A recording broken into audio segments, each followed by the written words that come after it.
শুধু রাজনৈতিক ধান্দার স্বার্থে যারা বিজাতিদেরকে সন্তুষ্টি করতে মুসলিম পরিচয় ভুলে যেতে চায়, তারা জাতীয় মুনাফিক ও গাদ্দার ছাড়া কিছু হতে পারে না। আজকে আমরা রাজনীতি আমাদের কত অন্ধ করে দিছে, আমরা আল্লাহর নামকে বাদ দিয়ে দিচ্ছি।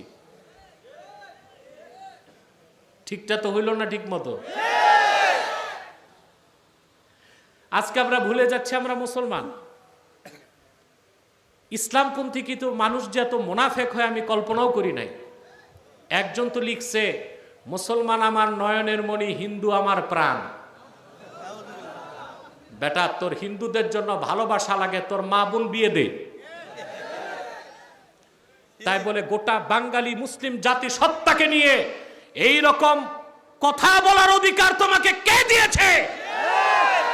এই ধৃষ্টতাপূর্ণ বক্তব্য তোমাকে প্রত্যাহার করতে হবে, নতুবা বাংলাদেশের মুসলমান তোমাকে বয়কট করবে।